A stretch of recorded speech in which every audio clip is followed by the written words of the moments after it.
Well, welcome, folks. My name is Chris Stegg, and I, along with my good friend and co-host here, Chris Widener, are here today on the Big Mo Radio Real Estate Show. You can find us at bigmoradio.com, and we'd love to have you a part of this time. And you can find us on Facebook, on YouTube, Instagram, wherever you choose to work in social media world.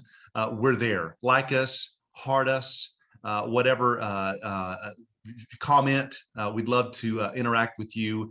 And if you'd like to work with us and interact with us, we'd love to have you inquire at bigmoradio.com. And today is a good episode. We every week, every time we're able to come on here with you, the purpose of our time together is to get you motivated, build momentum, and make more money. We want to do this. We are talking to real estate agents. We're also talking to business owners, those that think of themselves not just transactional. It's not about transactions. It's about relationship, and it's about scaling and expanding and growing and thinking and doing bigger, and not just doing the average. Average is just, there's plenty of average. We want to think extraordinary. We want to believe bigger. And so today we're going to be talking through discussing this word of belief and our thoughts, and how belief can get us really in another tier, in another level, in another in something that we may not yet have experienced before. And we're going to talk through that. So I'm privileged to spend this time with Chris Widener, and Chris has written many books, and he has spoken on many stages, and he's talked through this very subject of belief and how important are our beliefs. Chris, that's a great first question to get us kicked off today. So yeah, how important? So good to see you, buddy. Yeah, thanks for that intro. And folks, we're here because we want to help you get motivated. We want to help you build momentum, and we want to help you make more money. And one of the best ways to do that is to understand this concept of belief and what belief really is. And so how important is belief? Belief is absolutely important, because we become what we believe we are. Mm-hmm. And everybody has a belief about themselves. And of course, egomaniacs and megalomaniacs and narcissists, they just think they're the greatest thing since sliced bread, right? I'm amazing. In fact, I'm so amazing. I'm not talking about that. I'm talking about healthy self-identity, healthy belief in yourself. Those are the kinds of things that are important. And I like to use an analogy that belief is like a thermostat. What you believe to be true about yourself will always make you attain what you believe about yourself. And if circumstances change, your belief system will drag you right back to the circumstances that you believe to be true about yourself. And I'll give an example. This idea of a thermostat. So if, let's say you have your thermostat set at 70, and you open the door and it's 60 degrees outside, your thermostat is going to say, uh-oh, it's 68. I better turn the heat on to bring it back to 70. Okay. But if you open your door out and it's 80 degrees out, and all of a sudden it creeps up and it says now it's 72, your thermostat's going to turn on the air conditioning and cool it back to 70, because your belief system says, our temperature is 70 in this house. That's what we believe to be true. It's 70. So I'll give you an example in real life for human beings. It's why people will lose 50 pounds and gain it right back, because they believe that they're a fat person.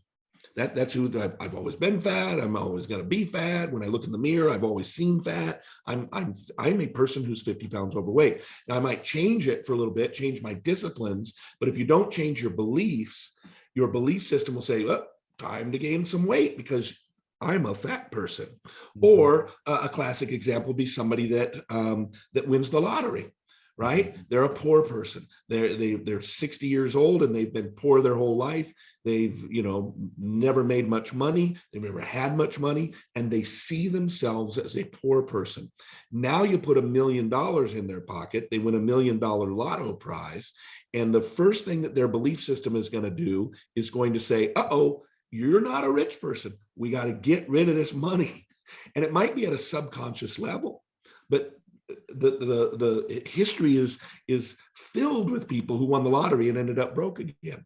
And so if a rich person won the lottery and somebody who's worth $50 million and they won $1 million, well, that person's going to stick it in the bank, or not the bank, in investment, and that $1 million is going to become $2 million or $3 million. So some of it is knowledge and what to do, but for the most part, belief acts like a thermostat. It's going to bring you back to what you believe to be true about yourself. And that affects you as a real estate agent. It affects you because there's certain things you believe about yourself, and there's certain things that you believe about your business. And we need to change those beliefs. And we're going to talk about those later on. And that's so good. There are things in our lives, in our younger years, that carry through into our later years, our late 20s and 30s and 40s, when we're in the prime of our lives. And so many things, whether it was a season of life that you were going through, a relationship that you had, friends that you were around at one time. It's amazing how those things can carry on through to those later years. And sadly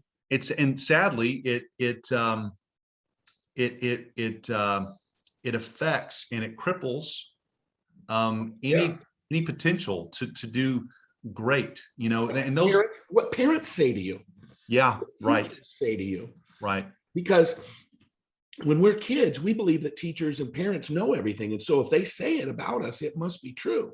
Mm-hmm. So when your parents, who've maybe never gone to college or never had any money or, whatever, and they say, we're poor people, we're lower blue class, we're blue collar, we're poor people. We're not those fancy pants that go to college. We're not people that drive, fancy cars.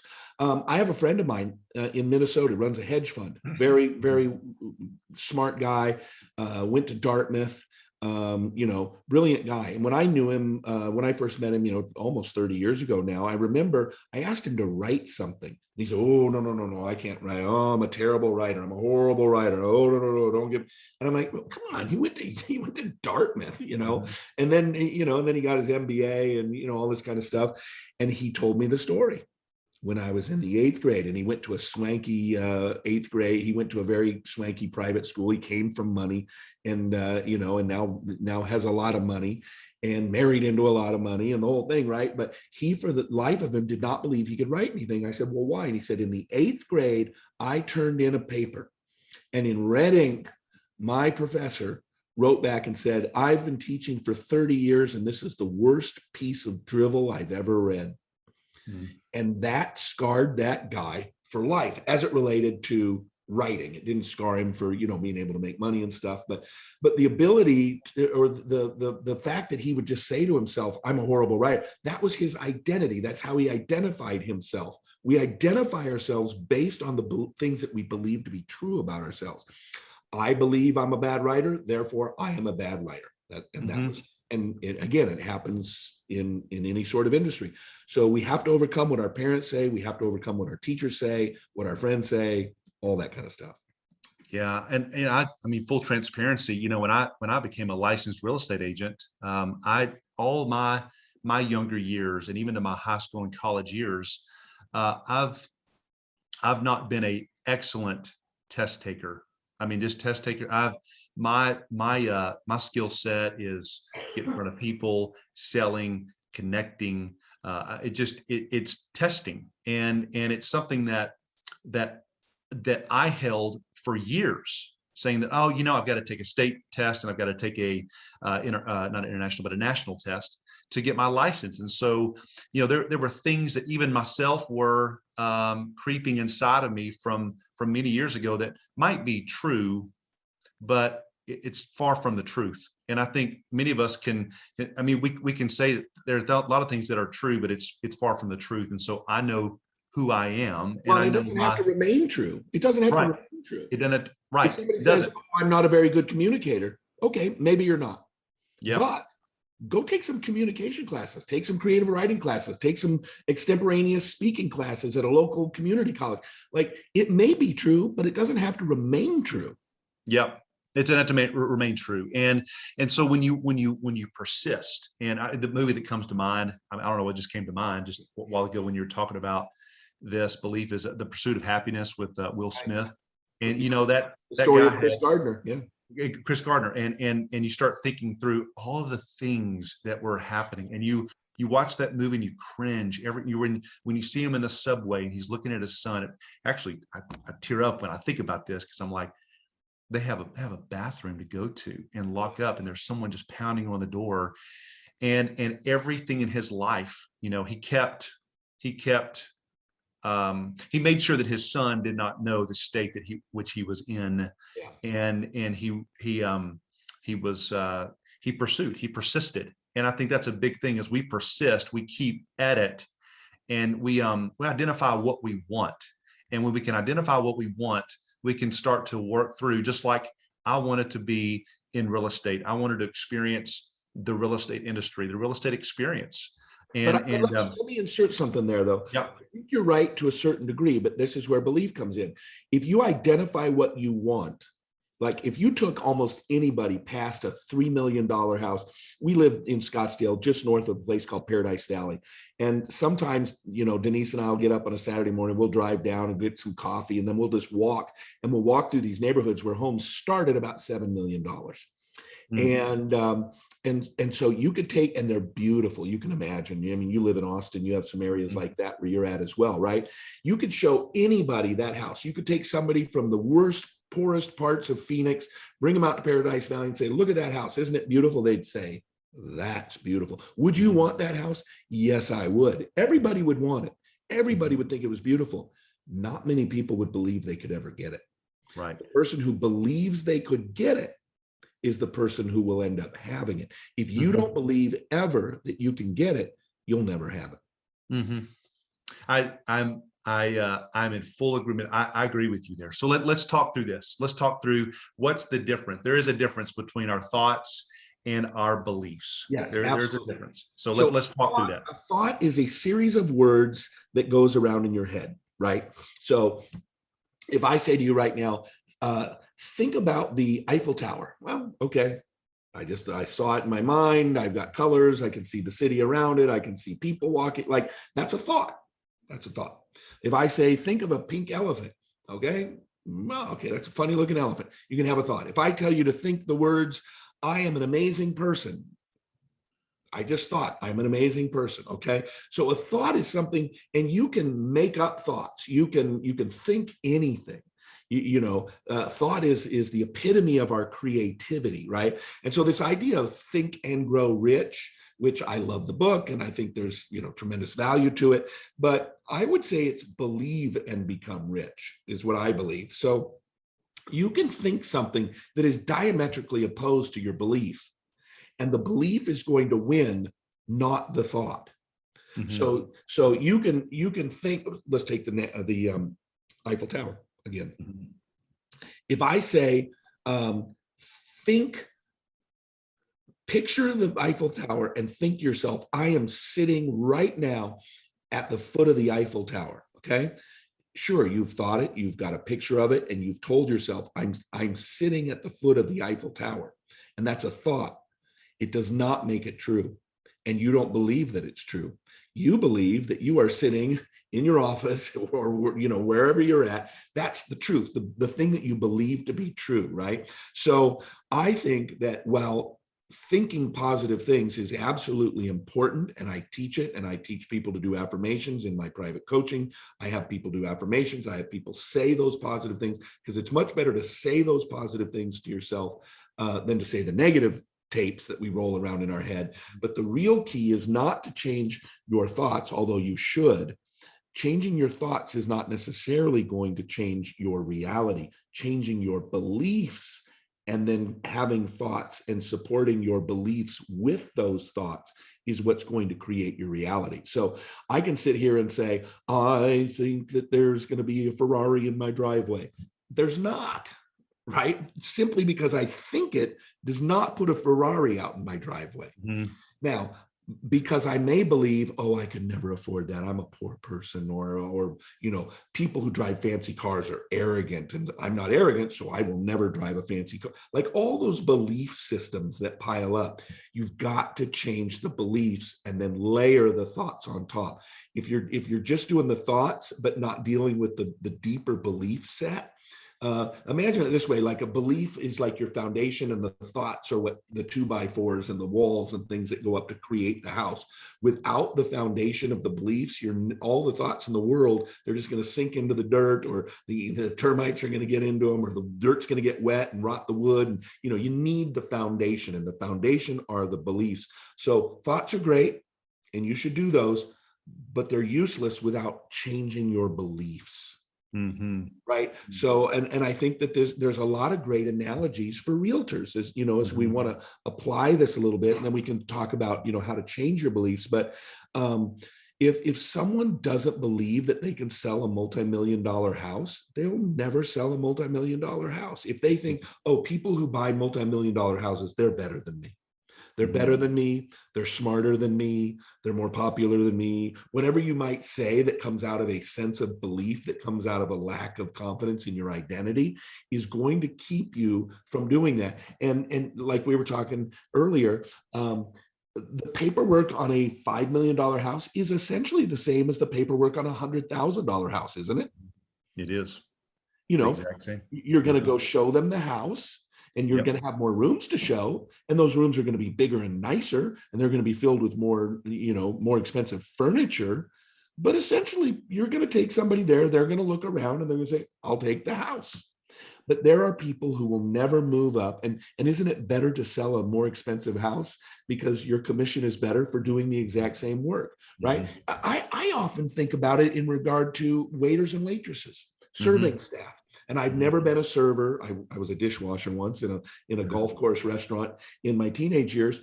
But I always thought, especially when I see older people who are serving in Denny's, for example. I love Denny's every now and then. Well, in fact, the first time Denise and I ever went to Denny's, it was in the middle of the night. It was like 2 a.m. Like, let's go to Denny's. And so we went to Denny's, but we go to Denny's probably 2 or 3 times a year. It's cheap, Mhm. it's relatively decent, but it's Denny's. Okay. Or, somebody who's serving in a restaurant where dinner costs $10 per entree. Okay. Mhm. I always think to myself, after 30 or 40 years of being a server, why aren't you serving at Morton's? Why aren't you Mhm. serving at Ruth's Chris? Why aren't you serving at, an expensive restaurant? Because essentially, just like filling out real estate paperwork, carrying a plate Mhm. with a $10 sandwich on it, there's no difference between that and carrying a plate with a $75 steak on it. It's the Mhm. same plate with food on it, right? Mhm. Now you have to upgrade your service, you have to upgrade your ability to communicate and all those kinds of things.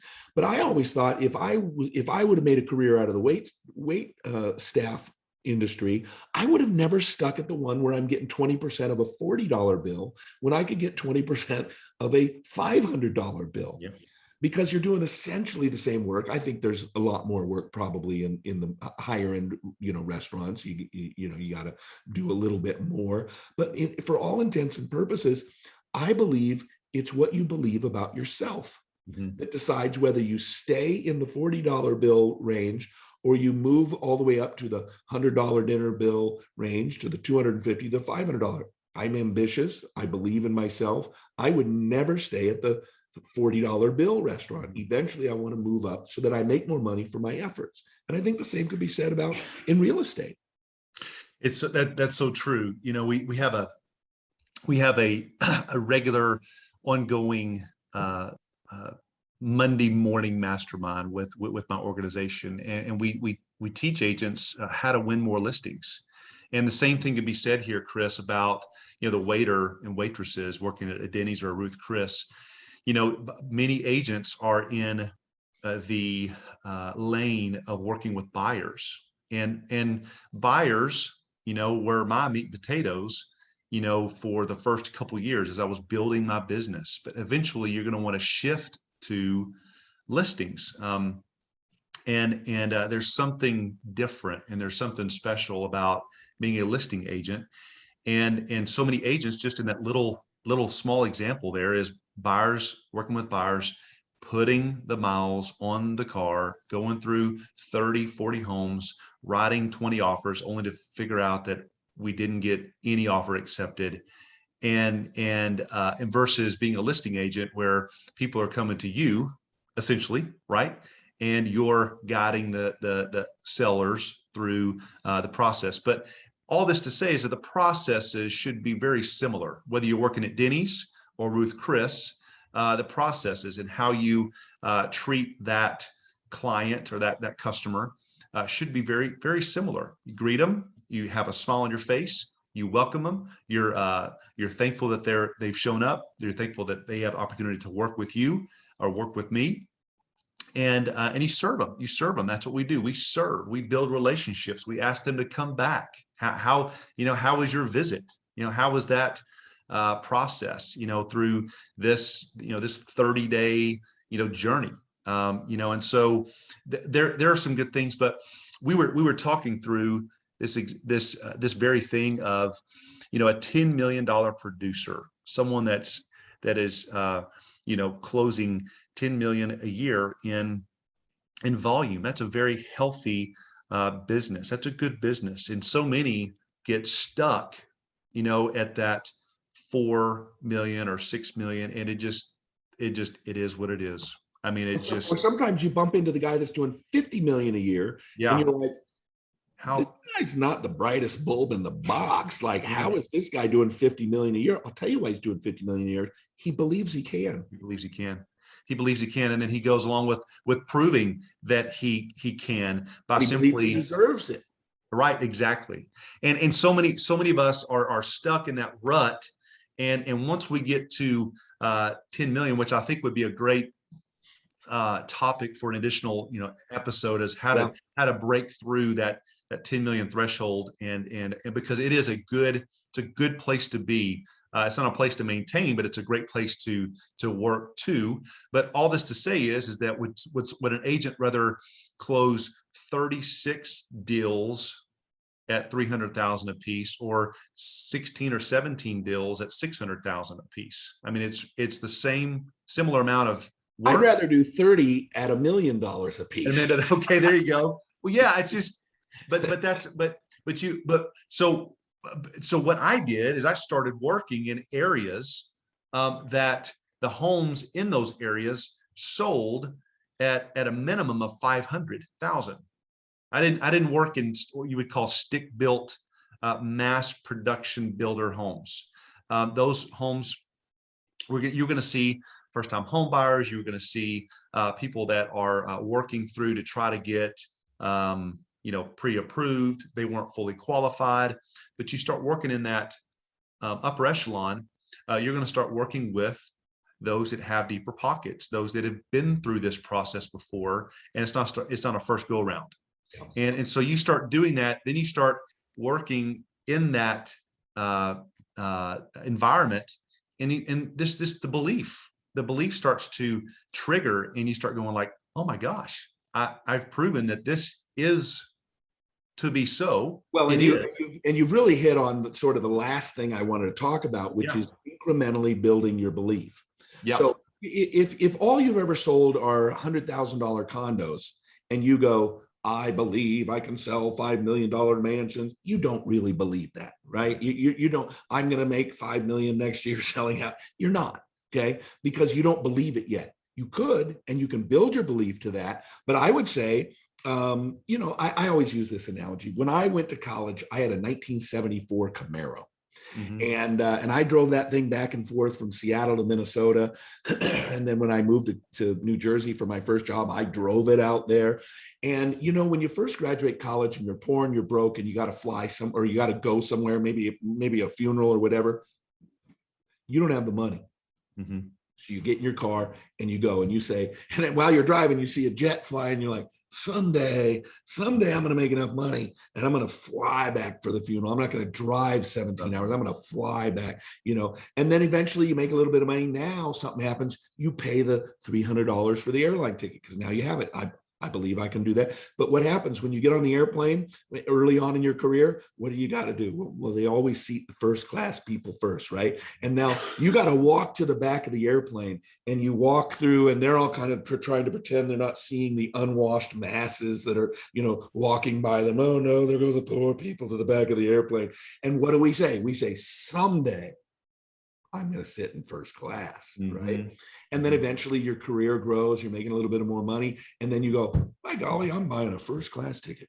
And now you're sitting up front, right? You don't, when you're 22 and you're making $800 a month, you don't go, I believe that I'm going to sit in first class on my next flight. You don't. You have to incrementally build your experience, your wealth in many cases, your belief that you deserve to sit in the front of the airplane. And then eventually you might say, you know what? I hate going through TSA. I'm going to make enough money that I can start buying one of these little FlexJet deals or whatever. Out of Scottsdale, they actually have these little deals at the Scottsdale airport. It's like $5,000 to join, and then it's $400 a ticket or something like that, as long as it's under 1,500 miles. I mean, they got a lot of these little FlexJet kinds of things that you don't even have to do a portion of a jet, which was the original concept of it. Well, okay, so what about real estate agents? Maybe you've only ever sold $100,000 condos, but you're like, you know what? I'm tired of working so hard. I want to build a bigger business.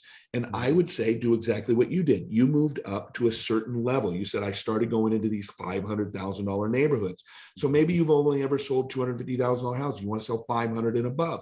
How would you build your belief system?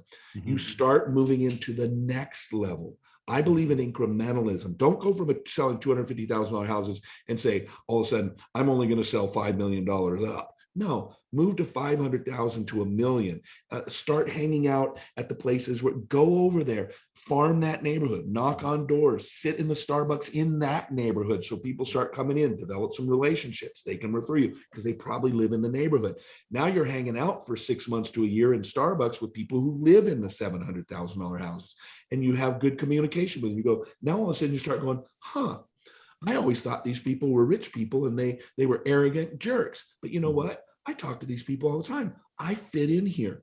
I'm just as smart as they are. We have good conversations. I could do this. Your belief about yourself changes. Now you're selling $700,000 houses instead of $200,000 houses. So building that incrementally, one of the things, and this would be right up your alley, and as a golf course expert, a golfing home expert, I would suggest, and I've told many realtors this, if you really just want to get into a different class of people, save your money, join a golf club.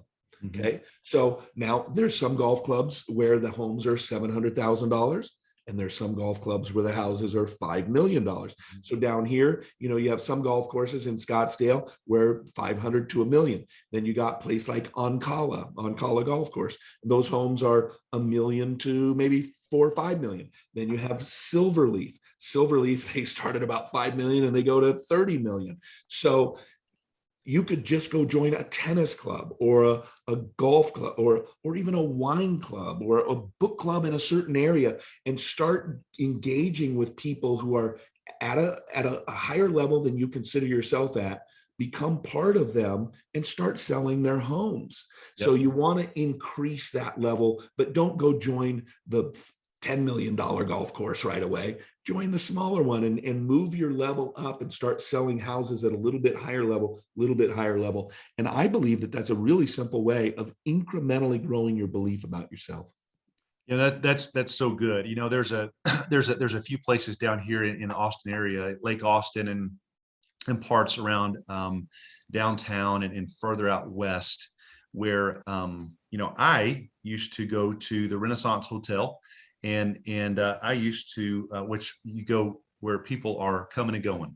Yep. And I had on the back of my laptop, I still have it on the back of my laptop. It says agent on duty, come say hi. Oh, and so what I would do is, and I would have like local market statistics and I would go regularly So let me One- cut in real quick. yeah. Is the idea that people who are in town looking for houses are staying at the hotel? The idea is to have is to have a conversation. Or what brings you to Austin? Are you local? Are you here for business? And I would set up shop. They were nice, comfortable leather couches. There was a coffee bar and a snack bar. There were guys coming in with suits on, briefcases, luggage coming and going. And sometimes it was just the wait staff, or it was the people that actually were there, and they would say, this person is from out of town, or this person is thinking about moving here. And so I was able to meet so many people to build out my network. You can do this at a local coffee shop. You might live in an area that is an area that you might not want to farm, because we want to think bigger, want to do bigger. So, but you might want to drive 10 minutes down the road, or 15 minutes across town to go set up shop in a local coffee shop, at a golf club. Many golf clubs around here, you might just go in and work in the golf club. You're not actually paying golf. You're not a paying member. Or a cigar shop. If you like Or a cigar- cigars, there's a lot of these cigar Sure. places where you can go in and sit down. And you know what happens in a cigar shop? I used to smoke a lot more cigars than I do. Big comfy chairs, and people are usually there for anywhere between an hour and 4 hours. And what are they doing? They're talking to the other people around them. So Yep. getting into areas and into situations where you're going to interact with people who purchase and sell the value house that you're trying to get. Health clubs. I mean, don't go to the $10 a month health club and work out there. Go to the Gold's Gym or the other World Gym, or whatever it may be, the neighborhood fitness club, that where the folks that come through there are those that are buying the $1 million houses. And then go the exact same time every single day. Yeah. Because you will start seeing the exact same people every single day. And Yep. eventually you say, hey, I've seen you in here. This is what I used to do when I worked at a health club. I used to literally, after about the fourth time I'd see him, I would say, hey, I see you here all the time. I may as well introduce myself. I'm Chris. And then they would say, I'm Joe, or I'm Sue, or, whatever. Now I knew him. Now, I'd see them and they'd come in, hey, Sue, how are you doing? Hey, Joe, how's it going? And pretty soon you cultivate that relationship. It might take you 4 months of working out in the same health club at the same time, in the same proximity, before eventually they say, hey, Chris, what exactly do you do? Oh, I'm a realtor, right? Or I'm not a realtor, but that's what I would say if I was a realtor. I'm a realtor. What do you do? Oh, I'm an aerospace engineer or whatever. Oh, wow. Okay, cool. And they're like, hey, you know what? I'll tell you about a jeweler that I knew. I had a friend of mine who was a jeweler who joined Sahali. Sahali's an amazing golf course up in Redmond, very expensive area outside of Microsoft. And this was back when Sahali cost 50 grand to join. And I think it was 55. I think he paid 55,000 to join, and the monthly was like 650 or something like that. And I'm like, wow, that's a pretty big investment for you, right? And he said, Chris, I make money every single time I golf. And I'm like, every single time you golf? He said, it's rare if I don't. I said, well, okay, tell me how that works. He said, Chris, I only golf by myself. I'm like, how do you make money golfing by yourself? No, I don't golf by myself. I go to the course by myself. And what do? They throw me into a group that needs a fourth, or they throw me in with two people who need a third.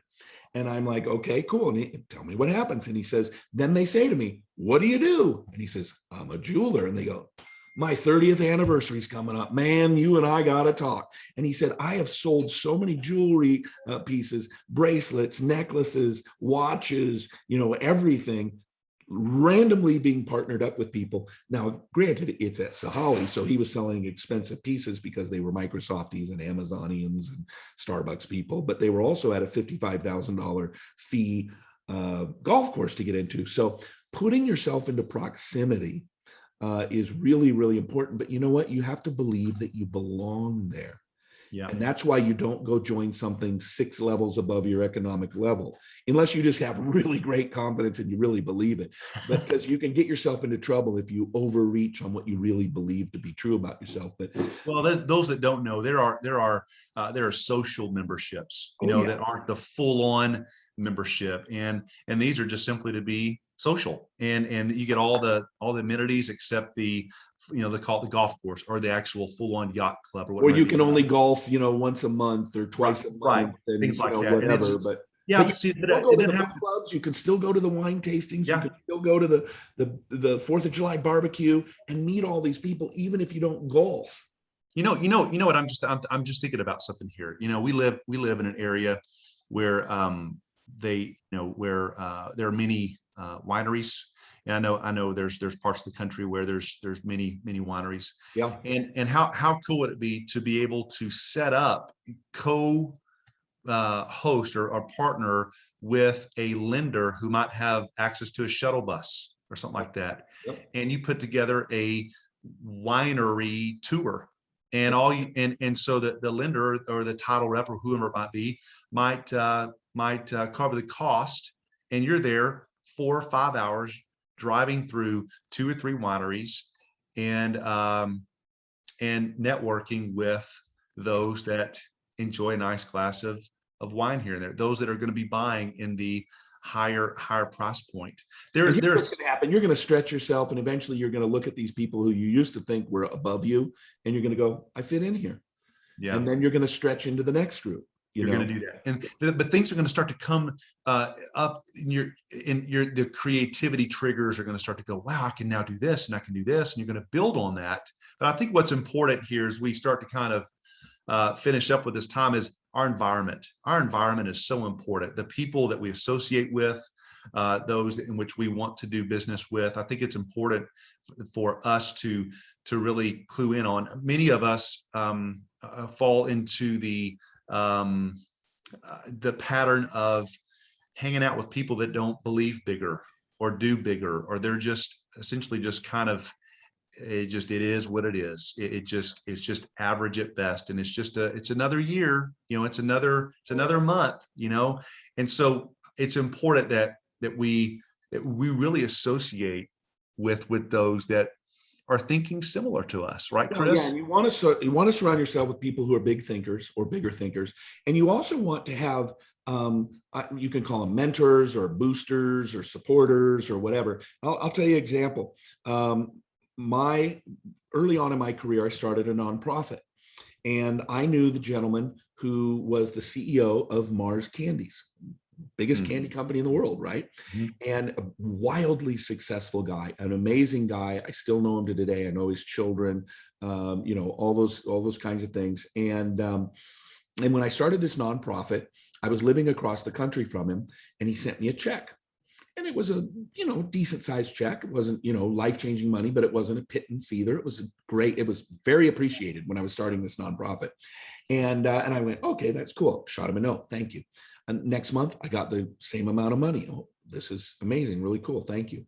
And the third month I got it, and I called him up and I said, hey, I really appreciate this. And I hadn't asked him for any money. I had not asked him for any money. He just started sending it. And I said, basically I said, how come you're doing this? And I'll never forget it. I was a young man. I was 25 years old, and I'm 55 now. 30 years ago, this wildly successful CEO of a company doing $30 billion a year said, because I believe in you. I will never forget it as long as I live, because now I thought, well, if this guy believes in me, I must have something that's believable. And it changed me. I started looking at me the way he looked at me. And I will now tell people, I wish you could see you the way I see you. I tell my children, I want you to see you the way I see you. I tell my wife, I want you to see you the way I see you, right? Because I have big belief, and I want them to believe in themselves the way I believe in them, because people did that for me. So surrounding yourself with people who are further ahead of you, who will encourage you and believe in you and tell you that you can. Because if they have the kind of career that you want, and they look at you and say, you could do this, wow. Sandy said I could do this. Bob said I could do this. Maybe I could. Well, you want to become a student. You want to have a notepad. There are people in the speaking world, Chris, that you looked up to. I mean, people like Jim Rohn and people like Zig Ziglar that you were, fortunate to meet and work alongside. But these people had been in the speaking world, 10, 15, 20 years longer than you had, but you were a student, huh? At least. At least. And so, but we start thinking through those people that we know that might have had this guy that does 50 million a year, and you do maybe 5 million a year. But how about being a student? Could you find a couple of books that are read in your that in your industry, of those that have come a long way, that those that may be a little bit longer in the business than you have, that have something to share with you? And you always want to become a student and learn from those people that have come before you. And then I will tell you, it happens. There are stories after stories after stories of people that were destined for average, or just mediocre, or just whatever you want to call it, Status quo. average, average, just status quo. But then something comes in their life. It's a breakthrough. It's something specific that, and it really is just a trigger. It is the thoughts. It's the people that you hang around with. It is the believing bigger, that you are destined for more. Yep. And there are many stories that I'm sure we can go through and think through, but that's a good thing. So I mean, this has been great today, Chris. I mean, do you have anything else you'd like to? Yeah, I'll wrap it up by saying, look, here's the overview. Beliefs are important. What do you believe about yourself? What do you believe about your business? And thoughts are important, but thoughts are to be layered on top of beliefs. Change your thoughts, change your actions, absolutely, but you need to change your beliefs. And the best way to change your belief is to change your belief incrementally. If you're 50 pounds overweight, don't try to drop the 50 pounds, drop 10. Now stay at that 40 pounds overweight for a little bit and say, and now you see yourself as a person who's only 40 pounds overweight. Mm-hmm. Then you drop to 30, right? Then you drop to 20, then you drop to 10, and you slowly over time change your belief about who you are. Mm-hmm. And that's how you keep the weight off. Start saving money instead of spending money. Instead of saying, oh, I'm always the person with no money in my bank account. Now all of a sudden you're the person who has $5,000 in your bank account. Maybe you've never had $5,000 in your bank account. Now you're the person with $55,000 in your bank account. Now you're the person with 100. Now you're the person with 250. Buy your first little rental before it comes on the market. You get that little rental, buy that little rental. Now I'm not only a homeowner and a realtor, I'm an investor in real estate. You don't tell somebody you don't own a 500 unit apartment complex. You've got a little tiny house that you spent 75 grand on in a little town or something like that, right? Building it incrementally, and that's the way that you do it. So I would just encourage people, to start thinking about these basic principles and take a good long look in the mirror and ask yourself, what do I really believe about myself? And how do I overcome those limiting beliefs? What do I really believe about my business, and how do I overcome those limiting beliefs? That's so good. Well, if you want to work with Chris and I, if you want to work closely with us, get to know us a little bit more, you can inquire at bigmoradio.com. And my name is Chris Stegg, and this is Chris Widener. It's a pleasure to spend this time with you guys that are listening in today. This might be something that you might want to go back and replay and share with your friends, your colleagues, and we'd love to have you a part of this time together. So bigmoradio.com is where you can find us, and find us on all the social media channels that you choose to kind of go towards each day. Man, there's so many right now, right, Chris? I mean, yeah. YouTube and social. What is it? YouTube, Instagram, Facebook. We're on the big ones. Go look all the big ones. So you can find us, and we'll see you on our next time together. Thanks. Bye-bye.